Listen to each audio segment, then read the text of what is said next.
بسم اللہ الرحمن الرحیم فنعم المولا ونعم النصیر رب اشرح لی صدری ویسر لی امری واحلل عقدۃ من لسانی یفقہوا قولی اللہم صلی علی سیدنا محمد وعلی آل سیدنا محمد وعلی صحابہ وعلی ازواجہ اجمعین وبارک وسلم وصلی علیہ۔ الحمدللہ، اللہ تعالیٰ جل جلالہ کا لاکھ لاکھ شکر ہے کہ مالک الملک نے آج پھر ہمیں اپنی رضا کے لیے اپنی یاد میں محبت میں یہاں جمع ہونے کی توفیق اور موقع عطا فرمایا۔ لاکھوں اور کروڑوں درود اور سلام سرور انبیاء حبیب خدا حضرت محمد مصطفیٰ صلی اللہ علیہ وآلہ وسلم پر، جن کے فعل یہ کرم ہوا۔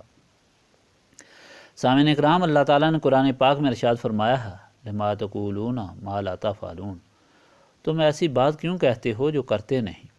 اس ارشاد سے یہ معلوم ہوا کہ بات وہ کہنی چاہیے جو خود انسان کرتا ہو، اوروں کو نصیحت اور خود میاں نصیحت فصیحت۔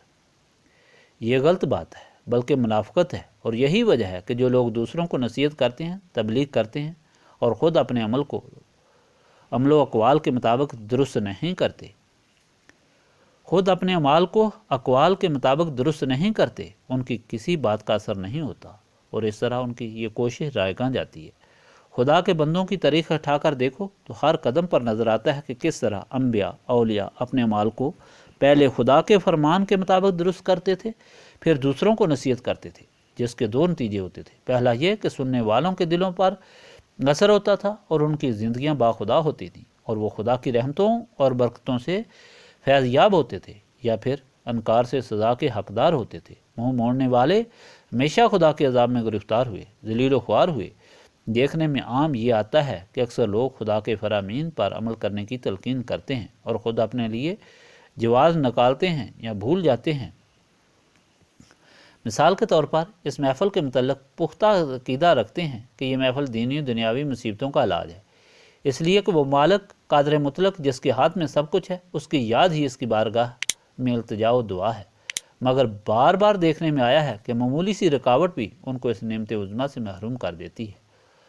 اگر ان کو کانٹا بھی چبھ جائے تو غیر حاضر ہو جائیں گے، یا کسی عزیز کی بیماری یا مقدمے کی پیشی ان کو محروم کر دے گی، اور یہ بھول جاتے ہیں کہ سب چیزیں تو خدا کے اختیار میں ہیں۔ یہ کس طرح ہو سکتا ہے کہ ہم اس کو یاد کریں، اس کے لیے سارے کاموں کو چھوڑ دیں تو ہمارے کام بگڑ جائیں؟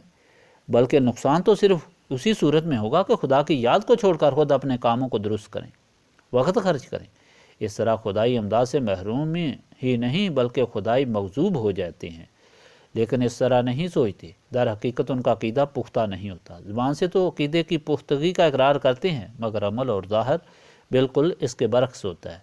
مشہور قصہ ہے کہ ایک واعظ تقریر کر رہا تھا جس میں بسم اللہ شریف کے فضائل بیان کر رہا تھا کہ اس کی اتنی برکت ہے کہ اگر پڑھ کر دریا میں انسان چلے تو بھی نہیں ڈوبے گا۔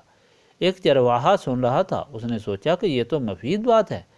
دوسرے دن وہ اپنی بکریاں چرانے کے لیے لے گیا۔ راستے میں جو دریا تھا اس میں بسم اللہ پڑھ کر اپنی بکریاں بھی ڈال دیں اور خود بھی چل پڑا۔ دریا نے اس کو نہ ڈبویا اور وہ دریا عبور کر گیا۔